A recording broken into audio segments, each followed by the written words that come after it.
Bonjour et bienvenue pour cette nouvelle vidéo de gymnastique contre le mal de dos. Je m'appelle Muriel, je suis kinésithérapeute, ostéopathe et auteur du blog adapter-son-yoga.com et je vous ai créé une séquence d'une dizaine de minutes adaptée particulièrement à des gens plutôt jeunes, entre 20 et 50 ans, qui souffriraient du dos par excès de position assise ou par manque d'étirement et qui n'auraient pas de pathologie particulière associée. Je vous propose dans cette vidéo les explications. En fait, on va mettre un peu plus de 10 minutes parce qu'il me paraît fondamental que vous compreniez toutes les consignes pour réaliser au mieux les postures et qu'elles soient le plus efficaces possible. Nous allons débuter à quatre pattes et vous allez placer le poids du corps en arrière. Vous voyez, vous allez reculer le bassin pour que le poids du corps se situe en arrière et soulage les poignets. Ainsi, j'ai peu de poids sur mes poignets. C'est le premier avantage. Le deuxième avantage, c'est que dans les mouvements que je vais faire ensuite, la distance, la longueur entre mes épaules et mon bassin va toujours rester maximale. Ça va éviter les phénomènes de compression, de tassement dans les vertèbres. Donc, c'est très intéressant de reculer le bassin. J'ai appris ça auprès de Bernadette de Gasquet et c'est vraiment quelque chose que j'utilise tous les jours en soins maintenant. Quand je réalise les exercices de dos de chat et de dos de chien très classiques, je les fais toujours réaliser avec le bassin en arrière des genoux. Alors, vous allez inspirer sans rien faire et dans le souffle, vous allez faire un dos rond. Vous allez faire un dos rond au niveau de la région lombaire, au niveau de la région du thorax, des omoplates. Vous allez bien rentrer la tête et vous voyez, vous allez aller jusqu'au bout de vos doigts. Puis vous allez inspirer en dos neutre.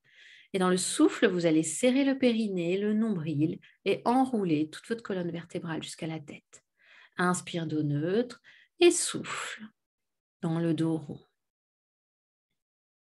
On poursuit, on inspire en dos neutre et dans le souffle, on va aller en dos creux. Le dos creux est un petit peu difficile à installer, donc il faut creuser au niveau des lombaires, mais il faut aussi venir chercher un creux au niveau de la région des omoplates. Pour ça, vous allez vous aider des mains. Alors, les mains ne vont pas bouger, mais elles vont effectuer une traction vers les genoux, une traction des deux mains l'une vers l'autre et vers les genoux, coudes très légèrement pliés, très subtilement pliés, et vous allez sentir que ça engage la zone des omoplates. Alors, les mains ne bougent pas, mais elles trouvent une résistance dans le sol. Et à l'inspiration, vous revenez en dos neutre et dans le souffle, vous allez dans le dos creux. Le fait de travailler sur un souffle peut vous sembler étonnant également. Ça permet d'engager mieux le périnée, mieux le nombril et d'avoir une meilleure protection de la colonne vertébrale, de la colonne lombaire. J'inspire au centre et j'expire en allant vers un dos creux. Je serre mes omoplates, peut-être que le regard peut se porter en face. Et je vais passer dans la position du chameau. Je m'élève, je rentre bien mon coccyx, j'absorbe mon périnée, mon nombril. J'inspire, j'élève les bras, j'expire, j'amène les bras en cactus. Je dois sentir le travail dans les omoplates. Inspire, bras en l'air, expire, bras cactus. Je sens le travail dans les omoplates. Et puis j'avance mon pied droit devant et je veille à l'avancer suffisamment. Voilà, ici je fais une grande fente, une fente basse dans laquelle je vais venir sentir, je vais venir à la recherche de deux types d'étirements. Le premier, pour certaines personnes très raides, va être dans la fesse de la jambe avant. Donc vous allez peut-être ressentir un étirement dans la fesse. C'est plutôt rare. Parce que l'étirement que vous allez très nettement percevoir, c'est celui du psoas ou du pli de laine, si vous préférez, donc de la jambe qui est à l'arrière. Vous allez sentir un étirement dans le pli de laine. Si vous ne le ressentez pas, c'est que peut-être votre pied n'est pas avancé. Le pied doit être bien avancé pour être sous le genou. La deuxième des raisons, c'est que souvent, les patients ne laissent pas assez le bassin descendre vers le sol. Donc, il faut vraiment accepter de laisser tomber le bassin vers le sol jusqu'à sentir l'étirement. Une fois qu'on a bien l'étirement dans la hanche, à ce compte-là, on peut élever les bras et faire les bras cactus. Les bras sont une option. Voilà, ça peut être déjà peut-être suffisamment intense juste avec la fente basse Auquel cas, gardez les mains au sol. Inspirez, lève les bras, peut-être regardez vos mains. Expire, bras cactus. Et la main gauche se pose au sol, puisque c'est mon pied droit en avant. Je mets ma main droite, j'ai mis ma main droite sur mon genou droit et j'ai bien écarté mon genou sur le côté. J'ai commencé par écarter le genou, ce qui m'a fait ressentir un étirement dans la hanche droite. Ensuite, j'ai poussé ma main gauche dans le sol et j'ai élevé ma main droite vers le plafond. Et je respire amplement. J'inspire dans la poitrine, j'essaie d'ouvrir mon cœur et je souffle en serrant le périnée, le nombril. Je suis tout en tonus. Si j'ai mal à l'épaule, je pose ma main à plat sur le sacrum. Je peux éventuellement crocheter le pied arrière, élever le genou, mais si c'est trop intense, je reste dans la variante précédente. Puis je vais revenir dans l'axe. Je rapproche mes deux pieds l'un de l'autre. Ça va devenir difficile au niveau de l'équilibre peut-être pour vous, donc d'abord faites attention à ne pas tomber. Ensuite, veillez à garder un espace entre vos deux pieds. Vos deux pieds ne doivent pas être sur la même ligne. Entre vos deux pieds, vous devez toujours garder l'écart du bassin pour être bien stable. Et puis si ça va, donc vous pouvez mettre les mains sur votre genou à l'avant, vous rentrez bien le coccyx, et si ça va toujours, vous élevez les mains vers le ciel. Ici, vous allez retrouver la sensation d'étirement dans le pli de l'aine. Peut-être que vous allez sentir un étirement dans la zone abdominale. Vous allez essayer d'ouvrir la poitrine, de dégager la poitrine. Et si vos épaules sont assez souples, vous pourrez peut-être étirer les bras vers le ciel et les regarder. Il est très probable que vous ayez des épaules trop raides pour faire ça. C'est assez courant. Auquel cas, montez moins haut les épaules ou bien gardez les mains à la taille. Vous pouvez aussi soulager le mouvement en faisant des bras cactus. Voilà, vous inspirez en élevant les bras et en soufflant, vous faites le cactus. Les mains viennent au sol et soit vous passez dans une planche, soit vous passez dans Balasana, posture de l'enfant.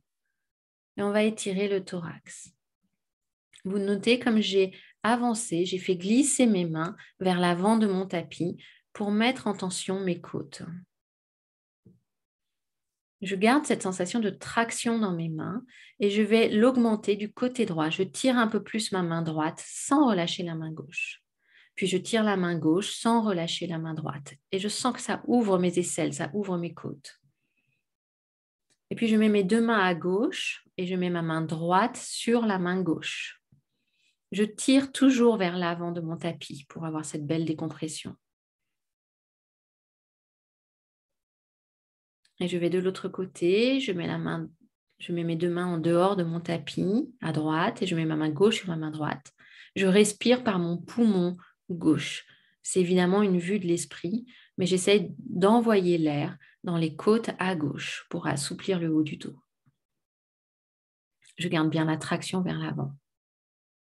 Puis je reviens dans l'axe, je me réaxe et je recommence de l'autre côté. Je fais la même variation, je passe par le chameau.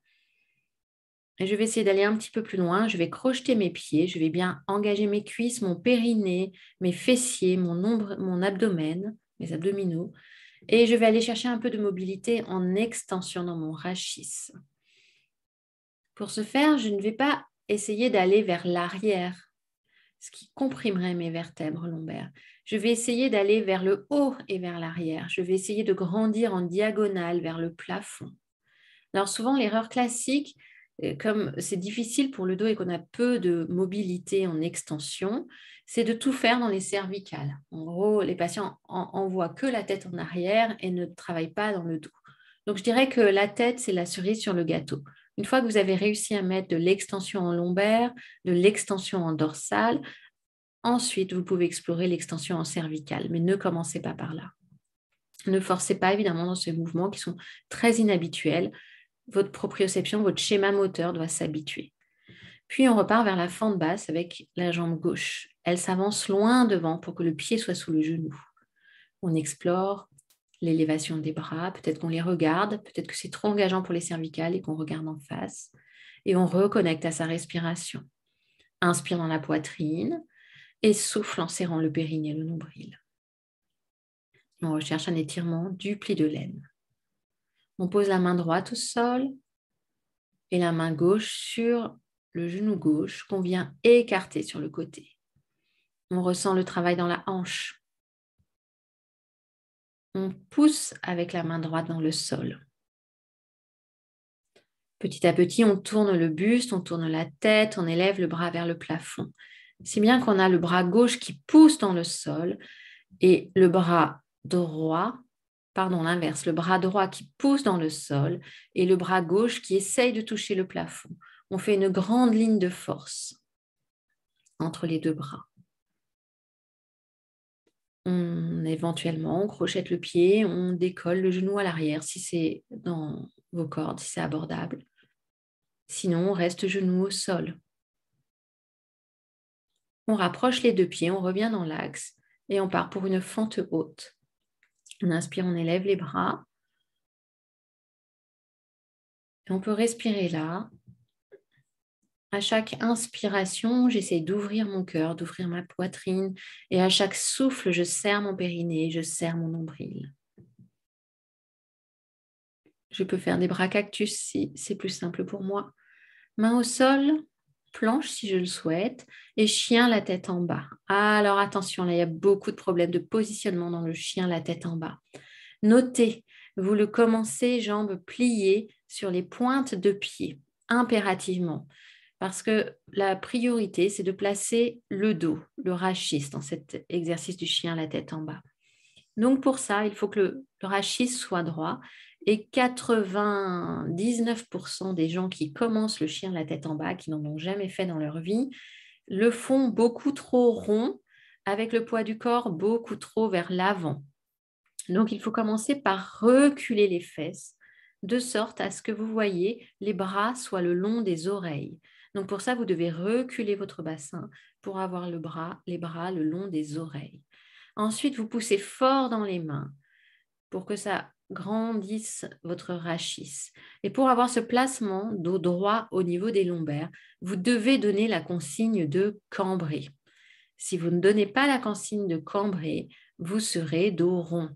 Si vous donnez la consigne de cambrer, au mieux, vous serez dos plat. Sauf si vous êtes très, très, très laxe, auquel cas vous pouvez vous contenter d'aligner votre dos. Le meilleur conseil que je peux vous donner là sur cette posture du chien la tête en bas, c'est de le faire devant un miroir ou de vous filmer en le réalisant. Vous allez être stupéfait, surpris par votre positionnement et vraisemblablement, vous n'allez pas être surpris dans le bon sens. La surprise ne va pas être agréable. Et je dois vous dire que même si vous pratiquez le yoga depuis quelques mois, je vous invite vraiment à faire cet exercice du miroir parce que vous allez être sans doute surpris du placement de votre dos. Une fois que vous aurez le dos bien aligné, vous pourrez vous connecter à votre respiration, engager pleinement la respiration et puis explorer le fait peut-être d'étendre une jambe et d'étendre l'autre. Mais vous voyez, quand je fais ça, je fais un effort important pour maintenir mon dos. Et peut-être les deux jambes. Voilà, je tiens à noter qu'il m'a fallu plusieurs années pour arriver à ce résultat-là, plusieurs années de pratique de chien la tête en bas. Donc, ne soyez pas surpris si vous trouvez cette posture difficile. Bon, moi, je suis de morphologie raide et vous notez aussi que j'ai une petite déformation vertébrale ici qui ne me permet pas d'être parfaitement alignée. Vous respirez amplement, vous poussez dans le sol avec les mains, vous poussez dans le sol avec les pieds, vous grandissez dans toutes les directions. Et puis peut-être une planche. Mais si vous ne vous sentez pas capable de descendre au sol, vous passez par le quatre pattes. Et nous voilà à plat ventre. Alors, si vous êtes plutôt raide du dos, vous allez placer les mains à hauteur de vos épaules ou de votre visage au sol, mais écartez largement de droite à gauche. Donc, si vous êtes plutôt raide, vos mains vont être largement en dehors du tapis. Si vous êtes plutôt souple, vous allez pouvoir rapprocher vos mains jusqu'à ce qu'elles touchent le bord de votre tapis. Vous inspirez, vous décollez, vous soufflez, vous reposez. Inspire, décolle le haut du corps. Souffle, repose. Voilà, on inspire en décollant le haut du corps et on essaie de vraiment venir dégager la poitrine, serrer les omoplates, ouvrir le cœur. On inspire sans rien faire et dans le souffle, on monte les jambes. Inspire, descends tes jambes et souffle, serre ton périnée, ton nombril, monte les jambes. Et puis on va coordonner les deux exercices. Inspire, soulève le haut du corps, souffle, soulève les jambes. Inspire, soulève le haut du corps, souffle, relâche. Encore, inspire, soulève le haut du corps, souffle, soulève les jambes. Inspire, soulève le haut du corps, souffle, relâche. Encore un. Inspire, soulève le haut du corps à la force de ton dos, souffle, soulève les jambes. Inspire, soulève le haut du corps, souffle, relâche. J'insiste sur cet exercice précédent en vous disant que c'est un exercice qui renforce tous les muscles situés à l'arrière du dos, qu'on appelle les muscles extenseurs. Et dans toutes les études qui ont été faites sur les douleurs lombaires et les douleurs de rachis, il faut vraiment que vous compreniez que le plus important, c'est de retrouver de la force musculaire dans ces extenseurs. Quand les gens viennent au cabinet, ils me disent souvent « Ah, je manque de muscles dans les abdominaux ». C'est beaucoup plus vrai qu'il manque de muscles au niveau arrière, au niveau des extenseurs. Donc, vraiment, faites un travail important sur vos extenseurs de rachis. Ok, puis on va venir maintenant étirer le quadriceps. Donc, on s'est allongé, bien à plat. On détend complètement son bassin. On serre son périnée puis son nombril et on vient attraper le pied dans la main. Du même côté, en général, c'est plus simple. On va venir sentir un étirement dans la cuisse, cette fois-ci plus bas dans la cuisse.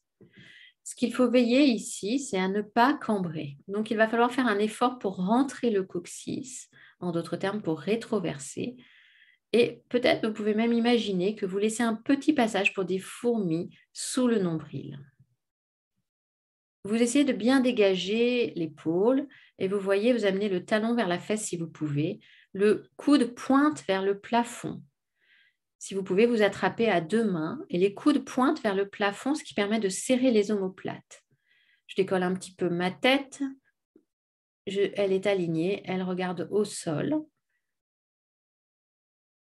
Et si vous n'avez pas la souplesse pour attraper à deux mains, ça n'a aucune importance. Vous le faites à une main. Et si vous n'avez pas la souplesse pour attraper le pied, ça n'a aucune importance. Vous attrapez le jogging. Et si vous n'avez pas la souplesse pour attraper le jogging, aucune importance. Vous prenez une sangle, une ceinture de peignoir et vous attrapez la sangle. Si vraiment ce n'est pas possible pour vous, vous pouvez réaliser cet étirement allongé sur le côté. C'est beaucoup plus simple. Vous attrapez le pied dans la main. Il y a beaucoup de manières de tricher quand on est allongé sur le côté, donc vous arriverez à attraper votre pied. Ok, puis je m'étire là globalement. J'essaie de bien ouvrir ma poitrine, de serrer mon périnée et d'étirer la cuisse. Je relâche un peu en tournant la tête, je détends bien les cervicales et puis j'attrape l'autre pied dans l'autre main. J'étire mon quadriceps. Peut-être je mets les deux mains, peut-être je reste à une main. Et je vais venir serrer mes omoplates. Peut-être j'aurais pu plier les coudes, les pointer vers le plafond. Je regarde au sol. Je sens l'étirement face avant de la cuisse. Je serre bien mon périnée, bien mon nombril. Je respire amplement. Et peut-être je peux venir explorer les deux pieds, les deux mains. Au sol, observez comme j'ai ouvert la poitrine. Je rentre mon coccyx. Je suis tout sauf relâchée là. Je suis vraiment dans un tonus musculaire hyper important au niveau du périnée, au niveau du nombril, au niveau des omoplates. Et je respire amplement dans la poitrine. J'inspire en rentrant le ventre, j'essaie d'ouvrir ma poitrine et je souffle. Puis je vais relâcher et reposer tout mon corps au sol. Ici, je vous propose une transition. Vous pouvez venir en balasana, la position de l'enfant, donc celle où vous avez les fesses sur les talons et vous pouvez y rester quelques instants avant de revenir dans la posture du chiot, qui est celle où vous étirez. Voilà, vous avez les fesses en avant des talons, vous étirez les bras devant vous et vous observez comme le haut du dos vient s'étirer en extension. Et ici, vous allez jouer avec votre respiration. À l'inspiration, vous allez laisser faire et dans le souffle, vous allez essayer d'amener la poitrine vers le sol. Si vous souffrez trop dans les épaules ici, vous pouvez très bien réaliser cette posture en repliant les mains sous le front, paume de main tournée vers le sol. Alors j'inspire et dans le souffle, c'est ma poitrine qui vient vers le sol. Bien. Je fais une transition en passant vers un chien la tête en bas que nous avons déjà vu. Et je viens étirer au maximum ma posture. Sur un souffle, je m'allonge au maximum. Je n'oublie pas de débuter jambes pliées pour bien placer mon dos. Puis je vais sauter ou marcher pour venir m'asseoir. Voilà. Et assise, on va travailler l'autograndissement. C'est vraiment quelque chose de fondamental. On peut l'appeler aussi gainage dorsal ou autograndissement. Étirement axial actif. Il porte différents noms. Voilà, ce que vous devez comprendre impérativement, c'est que le dos doit être aligné. Il ne faut pas, en tout cas, qu'ici, ça fasse un dos rond au niveau lombaire. Donc pour cela, pour les gens un petit peu raides, il faut impérativement plier les genoux pour se placer dos bien vertical. Voilà, on va serrer le périnée, serrer le nombril à chaque souffle et pousser la couronne vers le plafond. C'est-à-dire qu'on imagine qu'on a une couronne sur la tête, c'est une image de Bernadette de Gasquet également, et à chaque souffle, le périnée se serre et vient pousser la couronne en direction du plafond. On fait quelques respirations ici. Inspire et expire, grandis-toi. Puis, on place bien son bassin. Vous avez vu, j'ai tracté sur mes ischions vers l'arrière. J'ai soulevé mes muscles fessiers vers l'arrière pour venir m'asseoir dans une équerre. Si possible. Pour moi, ça devient possible d'être aligné dans l'équerre avec un dos droit et les jambes presque tendues. Mais si pour vous, ce n'est pas possible, aucune importance. La priorité, c'est d'avoir le dos aligné. Donc, vous pliez vos jambes. Et puis, on va travailler des abdominaux ici. On va élever les bras et souffler en serrant le périnée, le nombril. Prochaine inspire, je tourne à droite. Expire, je reviens au centre. Inspire, tourne à gauche. Expire, reviens au centre. Inspire, tourne à droite. Expire, reviens au centre. Inspire, tourne à gauche. Expire, reviens au centre. Je peux le faire jambes pliées si c'est trop intense. Observez comme mon rachis est droit. Comme vous ne pouvez pas le voir, mais imaginez comme je pousse ma couronne vers le plafond. Je pousse également mes jambes vers l'avant de mon tapis. Et en fait, c'est un exercice très tonique, très tonifiant, très fatigant. Si vous ne transpirez pas dans cet exercice, c'est qu'il y a quelque chose qui vous a échappé. Inspire en tournant et souffle en te grandissant en revenant au centre. Et puis, tu vas venir, voilà, de nouveau bien tirer sur tes fessiers et tu vas venir t'étirer vers l'avant dans une pince, Paschimottanasana en sanskrit et voilà. Alors, on la modifie. On commence genoux pliés. Et mon objectif pour l'instant a été de passer ma poitrine sous mes genoux pour avoir un dos très long, des lombaires très allongés. Je relâche bien ma tête et je respire calmement et amplement au niveau de mon dos. Au fur et à mesure que la souplesse arrive, je recule mes fessiers ou bien j'avance un petit peu mes talons, mais j'essaie toujours de passer ma poitrine à l'avant des genoux. Voilà, je relâche. Ce que j'aurais pu faire mieux, c'était tracter sur mes coudes, sur le côté, pour mettre un petit peu de tonus au niveau de la zone dorsale. Je respire calmement, amplement. C'est un exercice de grande détente, de grand relâchement. Voilà, et vous voyez comme j'essaie d'avancer la poitrine. J'ai écrit tout un article sur Paschimottanasana que je vous invite vraiment à lire. Et je vous signale quelque chose, pareil, prenez-vous en photo si vous avez besoin au début. Mais pour les personnes très raides, ce qui va se passer, c'est que vous voyez cette verticale qui passe à l'aplomb de mon sacrum, pardon, je la redessine, cette verticale à l'aplomb de mon sacrum. Vous voyez que si j'étais contre un mur, l'ensemble de mon dos, de mon sacrum, s'enroulerait à l'avant de ce mur.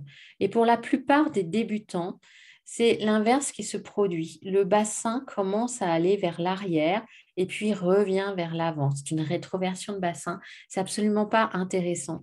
Il faut donc accepter de travailler jambes bien pliées au début, comme je vous ai montré, pour que le bassin s'enroule vers une antéversion et qu'en tout cas, voilà, on soit à l'avant de cette ligne, de cette verticale. Puis petit à petit, on attrape les pieds, peut-être un petit peu plus loin. Et quand on va sortir de la posture, on va le faire en tonus, en inspirant et en se redressant. On se réaxe en Dandasana, le bâton, on vient faire une équerre parfaite, on pousse la tête vers le plafond sur un souffle avec son périnée et on pousse les talons vers l'avant. Et on va venir s'allonger sur le dos pour un exercice très complet qui est celui du demi-pont. Je souffle, j'enroule mon coccyx et regardez, je viens de marcher sur mes épaules pour dégager ma cage thoracique. Alors, l'air de rien, moi, j'arrive à monter mon bassin, pas trop mal, hein, mais c'est pareil, ça fait quelques années que je travaille cet exercice. Et il est possible que vous soyez moins haut que moi. Ça n'a aucune importance. Le but n'est pas de monter très haut dans cet exercice. Le but est d'avoir le coccyx rentré au maximum. Coccyx rentré pour sentir un étirement ici au niveau du pli de l'aine. Plus tard, quand vous progressez, placez une seconde consigne qui est de marcher sur vos épaules pour bien dégager la cage thoracique. Puis quand vous aurez encore progressé, placez encore une consigne qui consiste à inspirer dans la poitrine. Parce que vous allez remarquer qu'ici, vous aurez envie d'inspirer en gonflant le ventre. Donc, vous allez faire un effort pour rentrer votre ventre à l'inspiration et pour gonfler dans la poitrine. Quand vous aurez respiré 4 ou 5 fois ici, mains jointes, tournées vers le plafond, vous élèverez les bras au sol, paume de main tournée vers le plafond et vous allez travailler avec beaucoup de conscience votre descente. Vous allez descendre peut-être sur plusieurs souffles et vous allez descendre vertèbre après vertèbre. C'est un étirement magnifique du rachis. Vous allez peut-être entendre craquer votre dos, aucune importance. Vous rentrez au maximum le coccyx. Voilà, et vous avez un dos très long, très étiré.